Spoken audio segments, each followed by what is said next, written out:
Friends blogger Rashi എന്ന YouTube ചാനലിലേക്ക് അവർക്ക് സ്വാഗതം. ഞാൻ ഇപ്പോൾ ബ്ലാസ്റ്റേഴ്സുമായി ബന്ധപ്പെട്ട ഒരു ന്യൂസുമായിട്ടാണ് വന്നിട്ടുള്ളത്. ബ്ലാസ്റ്റേഴ്സ് ഫാൻസ് എല്ലാവരും ബ്ലാസ്റ്റേഴ്സിൻ്റെ അടുത്ത കോച്ചിനായുള്ള കാത്തിരിപ്പിലാണ് എല്ലാവരും.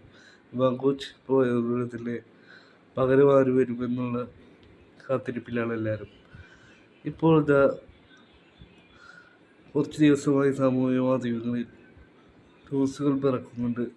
മുൻ ഗോവ പരിശീലകനായിരുന്ന യുവാൻ ഫെറാൻഡോ, മുൻ മോഹൻ ബഗാന്റെ പരിശീലകനായിരുന്ന ISL കിരീടം, ഡൂറൻ കപ്പൊക്കെ സ്വന്തമാക്കിയിട്ടുള്ള യുവാൻ ഫെറാൻഡോ ബ്ലാസ്റ്റേഴ്സിൻ്റെ പരിശീലകനായി വരാൻ സാധ്യത കൂടുതലാണ് എന്നുള്ളത്. ഇപ്പോൾ അതിനെക്കുറിച്ച് മാർക്കസ് മർഗലാവ് റിപ്പോർട്ട് പുറത്തുവിട്ടിട്ടുണ്ട്. ബ്ലാസ്റ്റേഴ്സ് യുവാൻ ഫെറാൻഡോയെ പരിഗണിക്കുന്നില്ലെന്നും യുവാൻ ഫെറാൻഡോ ബ്ലാസ്റ്റേഴ്സിൻ്റെ ഷോർട്ട് ലിസ്റ്റ് ചെയ്ത പരിശീലകരുടെ ലിസ്റ്റിലില്ല എന്നുള്ളതും മാർക്കസ് അത് സ്ഥിരീകരിച്ചിട്ടുണ്ട്. പിന്നെ ഇതിനു മുമ്പേ മാർക്കസ് റിപ്പോർട്ട് ചെയ്തിട്ടുണ്ടായിരുന്നു ISL പരിശീലിപ്പിക്കാത്ത ഒരു കോച്ചായിരിക്കാം ബ്ലാസ്റ്റേഴ്സിൽ വരണേ എന്നുള്ളത്. അപ്പം അതന്നെയാണ് കൂടുതലായി തെളിഞ്ഞു വരുന്നതും.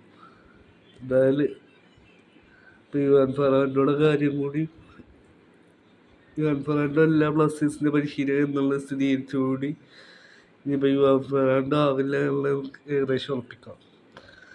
എന്തായാലും വരും ദിവസങ്ങളിൽ തന്നെ, ഈ മാസം പകുതിയോടെ തന്നെ പുതിയ കോച്ചിൻ്റെ കാര്യം തീരുമാനമാകുമെന്ന് തന്നെയാണ് ന്യൂസ് വരുന്നത്.